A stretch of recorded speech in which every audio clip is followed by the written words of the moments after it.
অন্নপূর্ণা ভান্ডার অনলাইনে আবেদন করতে হলে এই ওয়েবসাইটে আসতে হবে socialregistry.wb.gov.in। ঠিক আছে বন্ধুরা, ডেসক্রিপশানে লিঙ্ক দিয়ে দেবো। দেখুন ডান দিকে ডিপার্টমেন্ট অফিসার লগ ইন আছে, বাঁ দিকে সিটিজেন লগ ইন আছে। তো আপনাদেরকে সিটিজেন লগ ইনটা করতে হবে, বাঁ দিকেরটা, ঠিক আছে, যেটা ফ্যামিলি লগ ইন আছে বাম দিকেরটা সেটা, ডান দিকেরটা একদমই নয়, বাম দিকেরটা। হ্যাঁ, এইখানে সিটিজেন অথবা family log in access citizen পোর্টালে ক্লিক করবেন। ক্লিক করার পর দেখবেন আপনার কাছে এরকমভাবে প্রথমে জেলা সিলেক্ট করতে বলবে, তারপরে আপনার রেজিস্টার্ড মোবাইল নাম্বার এন্ট্রি করতে বলবে। এখানে প্রধানের মোবাইল নাম্বারটা এন্ট্রি করে দেবেন, অসুবিধা কিছু নেই। হেড অফ দ্য ফ্যামিলি যেটা আছে প্রধান, তার আধার কার্ডে যে মোবাইল নাম্বারটা যোগ আছে সেটা এন্ট্রি করবেন। আর দেখবেন ক্যাপচা কোডটা যেটা আছে সেটা লিখে দেবেন যোগ করে, দিয়ে রিকোয়েস্ট ওটিপিতে ক্লিক করবেন। রিকোয়েস্ট ওটিপিতে ক্লিক করার পরে আপনার কাছে 6 সংখ্যার একটা ওটিপি আসবে এসএমএস থেকে 6 সংখ্যার ওটিপিটা দেখে লিখে দেবেন, দিয়ে ভেরিফাই অ্যান্ড কন্টিনিউ অপশানে ক্লিক করবেন। তারপরে দেখবেন আপনার কাছে ফর্মটা খুলে আসবে। হেড অফ দ্য ফ্যামিলিটা প্রথমেই চলে আসবে। প্রথমে হেড অফ দ্য ফ্যামিলির ফুল ডিটেলস আপনাকে ফিল আপ করতে হবে ঠিকঠাক ক্যাপিটাল লেটারে। তারপরে অ্যাড মেম্বার করে করে যে সমস্ত মেম্বার আছে এক্সট্রা তাদেরকে অ্যাড করতে হবে, ওয়াইফকে অ্যাড করতে হবে, বাচ্চাকে অ্যাড করতে হবে, লাস্টে ডিক্লারেশানে ক্লিক করে সাবমিট করতে হবে। তো দেখুন হেড অফ দ্য ফ্যামিলির নামটা আদারওয়াইজ করতে হবে, আধার কার্ডে যেরকম স্পেলিং আছে সেম টু সেম স্পেলিং এখানে লিখতে হবে, হেড অফ দ্য ফ্যামিলি। ঠিক আছে, হেড অফ দ্য ফ্যামিলি দেখুন এইখানে আমি 3 জনের একটা ফ্যামিলি করেছি, তো তার নাম লিখে দিলাম, মেল অপশান করে দিলাম, জন্ম তারিখ অপশানে ক্লিক করতে হবে। এইখানে জেনারেল কাস্ট হলে জেনারেল কাস্ট, এসসি হলে এসসি করতে হবে। এখানে কন্ট্যাক্ট নাম্বার লিখতে হবে, আধার কার্ডে যে মোবাইল নাম্বারটা যোগ আছে সেটা করতে হবে। ঠিক আছে, আর এখানে টোটাল মেম্বার হচ্ছে 3 জন, আমি এখানে 3 জন দিয়ে আপনাকে বোঝাচ্ছি, মানে স্বামী স্ত্রী আর একটা বাচ্চা। যদি মেম্বার বেশি হয় তো মেম্বার এখানে যত খুশি মেম্বার অ্যাড করে করা যাবে, কোনো অসুবিধা নেই। আর একটা ফর্মে একটা ফ্যামিলির 6 জন 7 জন 8 জন সব কিছু করা যায়। একটা ফ্যামিলিতে দুটো বৌমা যদি একসাথে থাকে তো তাদেরও করা যাবে, এই একটা ফর্মেতেই হয়ে যাবে। সদস্য সংখ্যা আপনি ইচ্ছা মতো বাড়াতে পারবেন, 8 জন 9 জন 10 জন ইচ্ছা মতো। ঠিক আছে, তাহলে আমি আপাতত 3 জনের দেখাচ্ছি। ঠিক আছে, 3 জন আমি লিখে দিলাম। তারপর দেখুন ডিসএবিলিটি স্ট্যাটাস, হ্যান্ডিক্যাপ আছে কি না বাড়িতে, কেউ নো, মানে head of the family handicap নাকি, নো। তারপরে হেড অফ দ্য ফ্যামিলির Aadhaar card number, head of the family. তারপর দেখুন অ্যাড্রেস হচ্ছে গ্রামে হলে গ্রামের অ্যাড্রেস, শহর হলে শহরের অ্যাড্রেস। ভিলেজ আমি দেখাচ্ছি আপনাদেরকে লিখে, যে ভিলেজ, পোস্ট অফিস স্পেশালি দেওয়াও আছে তাও।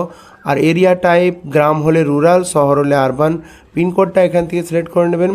তারপরে পোস্ট অফিস যেটা বললাম, পোস্ট অফিস এখান থেকে সিলেক্ট করতে হবে, পিনকোড দিলেই চলে আসবে। তারপরে দেখবেন এখান থেকে বেছে নিতে হচ্ছে, পুলিশ স্টেশনটাও তাই বেছে নিতে হচ্ছে, ব্লক আপনার যেটা বেছে নিতে হচ্ছে, আপনার গ্রাম পঞ্চায়েতটাকেও বেছে নিতে হচ্ছে। তারপর দেখুন ভোটার কার্ড নাম্বার, এখানে ভোটার কার্ড নাম্বারটা লিখবেন, দিয়ে অ্যাসেম্বলি কত সেটাও লিখবেন, নাম্বার লিখলেও হবে অ্যাসেম্বলি, দিয়ে অটোমেটিক নাম চলে আসবে। পার্ট নাম্বার মানে অংশ নম্বর, ঠিক আছে, এখানে পার্ট নাম্বার মানে অংশ নম্বরটা লিখে দেবেন। আর এখানে যখন আপনারা ডকুমেন্টসগুলো লোড করবেন তখন দেখবেন ওখানে সাইজ লেখা আছে। আপনাকে আধার কার্ডটা আপলোড করে দেখাচ্ছি। দেখুন আধার কার্ডে জেপিজি, পিএনজি, যে কোনো সাইজ ফরম্যাট এখানে বলছে, যে কোনো ফরম্যাট, পিডিএফ, জেপিজি, যে কোনো ফরম্যাট আপনি আপলোড করতে পারেন। সাইজ কিন্তু 50 থেকে 200 কেবির মধ্যে হতে হবে। ঠিক আছে, দেখুন আমি আপলোড করে দিলাম। তারপর অ্যাড্রেসটা ভালো করে দেখে এখানে ভিউ বলে অপশানটায় ক্লিক করে আপনি আপনার আধার কার্ডটা চেক করে নিতে পারেন যে আপলোড হলো কি না। এরকমভাবে ঠিক সেরকমভাবে এখানে ভোটার কার্ড নাম্বারটা দিয়ে ভোটার কার্ডটা আপলোড করতে হবে। সেম জিনিস আপনি জেপিজি বা পিডিএফে স্ক্যান করে নেবেন ডকুমেন্ট, ভোটার কার্ডটাকে 2 সাইডটায় স্ক্যান করবেন, দিয়ে সেটাকে আপলোড করে দেবেন। ঠিক আছে বন্ধুরা, নিচে সেভ অ্যান্ড ড্রাফট অপশান আছে, সেটা ক্লিক করে নেক্সট অপশানে ক্লিক করবেন। Do you have a digital ration card, তো এটা অবশ্যই ইয়েস হবে। তারপরে প্রত্যেকের কাছে রেশন কার্ড আছে, আপনার রেশন কার্ডটা দেখে নেবেন এসপিএইচএস, পিএইচএস নাকি। আর রেশন কার্ড নাম্বার লিখবেন এখানে ফ্যামিলি আইডি বলেন, রেশন কার্ড নাম্বার বলেছে। নেক্সট অপশানে ক্লিক করবেন। দেখুন এখানে জিজ্ঞাসা করা হচ্ছে যে আপনার 3টে বা তার বেশি রুম আছে, যদি থাকে তো ইয়েস করবেন, না থাকলে না করবেন। তারপর দেখুন ডান দিকে লেখা আছে whether your family on Annie land, মানে আপনাদের ফ্যামিলির কারো কি জমি আছে, যদি জমি থাকে যেখানে চাষ হয় তাহলে ইয়েস করবেন, না হলে না করবেন।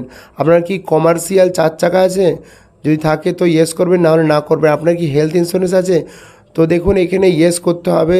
অনেকের কাছে স্বাস্থ্যসাথী কার্ড আছে, তো গভর্নমেন্ট করবেন, দিয়ে স্বাস্থ্যসাথী চলে আসবে, লেখাটা ইউআরএন নাম্বারটা স্বাস্থ্যসাথী কার্ডে লেখা আছে, সেখানে দেখে দেখে পুরো নাম্বারটা লিখে দেবেন, সেভ অ্যান্ড ড্রাফট করবেন, তারপর নেক্সট করবেন। তারপরে দেখুন কি আপনি কি ট্যাক্স পেমেন্ট করেন সরকারকে, ইনকাম ট্যাক্স, যদি হ্যাঁ তো হ্যাঁ, না হলে না। প্যান কার্ড আছে, প্যান কার্ড যদি থাকে ইয়েস করবেন, আর প্যান কার্ড নাম্বারটা লিখে দেবেন। কোনো কিছু লুকাবেন না বন্ধুরা, প্যান কার্ড থাকলে আপনার যে পাবেন, যে অন্নপূর্ণা পাবেন না সেরকম কোনো ব্যাপার নয়, প্যান কার্ড থাকলেও পাবেন, না থাকলেও পাবেন। তো প্যান কার্ড থাকলে অবশ্যই লিখে দেবেন, কোনো অসুবিধা নেই। আপনার পরিবারের টোটাল ফ্যামিলি ইনকাম সবার মিলিয়ে টোটাল আপনার 1,20,000 ইনকাম থাকলে ওটা লিখে দেবেন। আপনার যেটা ইনকাম দেখবেন হিসেব করে ফ্যামিলি ইনকাম লিখে দেবেন। তারপর আপনার পরিবারের প্রধান কি করে, বেকার আছে নাকি অন্য কোনো কাজ করে, নিজস্ব কিছু কাজ করে, তাহলে সেটা লিখে দেবেন, ব্যবসা করে বা যাই করে। আর পড়াশোনা কতদূর সেটা লিখবেন, যে হাইয়েস্ট কোয়ালিফিকেশান কত দূর আছে, হেড অফ দ্য ফ্যামিলি। তারপর দেখুন লেখা আছে আপনার কি প্রধান এমপি এমএলএ বা কাউন্সিলর বা লোকাল বডি কোনো কিছু প্রধান আছে, তো হ্যাঁ থাকলে হ্যাঁ, না হলে না। তারপর দেখুন আর ইউ গভর্নমেন্ট পেনশনার, মানে পেনশন পান কি না পান। তারপরে আপনি কি জিএসটি যান, যদি হ্যাঁ হয় তো হ্যাঁ হবে, আর না হলে না হবে। নিচে সেভ অ্যান্ড ড্রাফটে ক্লিক করে নেক্সট অপশানে ক্লিক করবেন। এখানে দেখুন জিজ্ঞাসা করা হচ্ছে আপনি কি সিএএ আবেদন করেছেন বা প্রযোজ্য নয়, তাহলে এটা বেশিরভাগই প্রযোজ্য নয় হবে। আর এসআইআরে কি আপনাদের ফ্যামিলির বা আপনার নাম বাদ গেছে, এটা হেড অফ দ্য ফ্যামিলি জিজ্ঞেস করছে, না বাদ গেলে নো হবে। তারপর দেখুন হেড অফ দ্য ফ্যামিলি যে বাড়ির প্রধান আছে সে কি কোনো প্রকল্প পায়, যদি কোনো কিছু প্রকল্প পায় তো ইয়েস করে ওখান থেকে খুঁজে সিলেক্ট করে নেবেন, আর যদি না পায় তো নো করবেন। দেখুন এটা হেড অফ দ্য ফ্যামিলির ফিল আপ হয়ে গেল কমপ্লিট। এবার মেম্বার টু বলতে যে আসল অন্নপূর্ণা আবেদনকারী তার অ্যাপ্লিকেশান হচ্ছে। এবার তার আধার কার্ডে যে নামটা আছে সেম টু সেম দেখে দেখে এখানে লিখতে হবে। তারপর relation with head of the family, তো যেহেতু এটা স্বামী স্ত্রী আর বাচ্চার অ্যাপ্লিকেশান হচ্ছে তো এটা ওয়াইফ হবে। তারপরে হচ্ছে ওয়াইফের জন্ম তারিখ হবে এখানে, মানে এখানে যে নামটা আমি লিখেছি, যে অন্নপূর্ণা মেন অ্যাপ্লাই করছে তার জন্ম তারিখ হচ্ছে। আর এইখানে দেখুন সে ফিমেল, সেজন্য ফিমেল হচ্ছে, জেনারেল কাস্ট বলে জেনারেল কাস্ট। তারপরে মোবাইল নাম্বার এখানে ম্যান্ডেটরি নয়, নাও দিতে পারেন। হ্যান্ডিক্যাপ আছে কি না তো ইয়েস লিখবেন, না হলে না করবেন। আধার কার্ড নাম্বার দিবেন। মাম্পি দা এর ডিটেলস ফিল আপ করা হচ্ছে, তাই তার আধার নাম্বার ভোটার নাম্বার লিখে অ্যাসেম্বলিটা সিলেক্ট করে ডান দিকে পার্ট নাম্বার সিলেক্ট করে ডকুমেন্টসগুলো আপলোড করতে হবে। আধার কার্ডের জায়গায় আধার কার্ডের ডকুমেন্ট আপলোড হবে, ভোটার কার্ডের জায়গায় ভোটার কার্ডের ডকুমেন্ট আপলোড হবে, দিয়ে সেভ ড্রাফট করে নেক্সট অপশানে ক্লিক করতে হবে।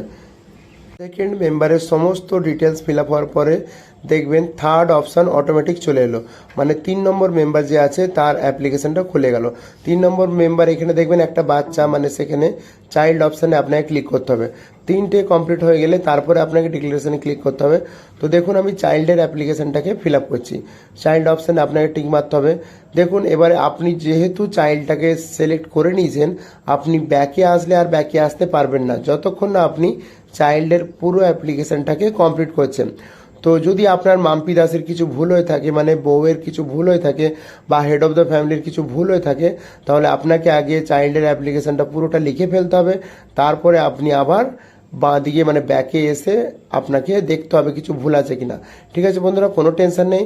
আপনি 3টে মেম্বারের ডিটেলস পরপর ফিল আপ করবেন, তারপরে প্রত্যেকটায় ক্লিক করে করে সব ডিটেলসগুলো দেখতে পাবেন। ঠিক আছে, এই ব্যাপারটা খেয়াল রাখবেন। যেমন দেখুন এখন চাইল্ডে অটোমেটিক সিলেক্ট করা আছে 3 নম্বরটা, তো এখন ওইটাকে আগে ফিল আপ করতেই হবে। যতক্ষণ না ফিল আপ করছেন ততক্ষণ আপনার সামনের দিকেরগুলো হবে না। তাই আমি চাইল্ডটাকে আগে অ্যাপ্লিকেশানটা কমপ্লিট করে নিই, তারপরে কিছু এডিট করার থাকলে এডিট করব, এই ব্যাপারটা খেয়াল রাখবেন। মাঝে আপনি এডিট করতে পারবেন না, দেখছেন যে সেকেন্ড মেম্বারে যদি কিছু ভুল হয় এডিট হচ্ছে না।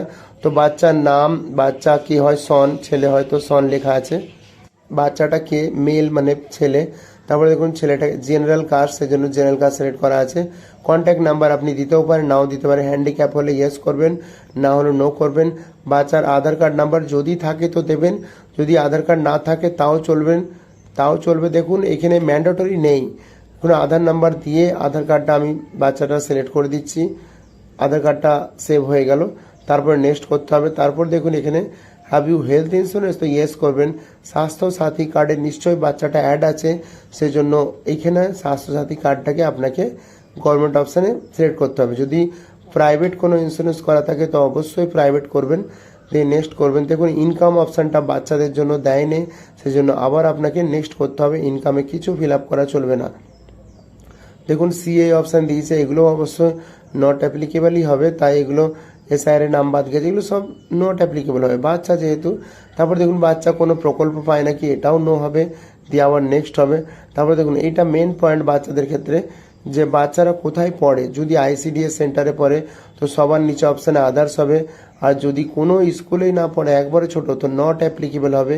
আর যদি এলকেজি ইউকেজি ক্লাস 1-2 হয়, দেখুন আমি এলকেজি লিখে দিচ্ছি, যে একটা বাচ্চা এলকেজিতে পড়ছে, যার ফিল আপ হচ্ছে সে এলকেজিতে পড়ছে, স্কুলের নামটা লিখে দিলাম, সে এলকেজিতে পড়ছে, প্রাইভেট স্কুলে পড়ছে, তাই আমি প্রাইভেট অপশানে সিলেক্ট করেছি। দিয়ে ভ্যাকসিনেশন হয়ে গেছে কি, তাহলে ইয়েস করেছি, না হলে নিচের দিকে করবেন যে ভ্যাকসিন হয়নি। ঠিক আছে, সমস্ত লেখাগুলো ভালো করে প্রিভিউ করে পরপর দেখে নেবেন কি কারো কোনো ভুল হলো কি না। ঠিক আছে, হাজব্যান্ড ওয়াইফ বাচ্চা সবার কোনো ভুল হলো কি না ভালো করে দেখে টিক মারবেন, দিয়ে সাবমিট অ্যাপ্লিকেশন অপশানে ক্লিক করবেন।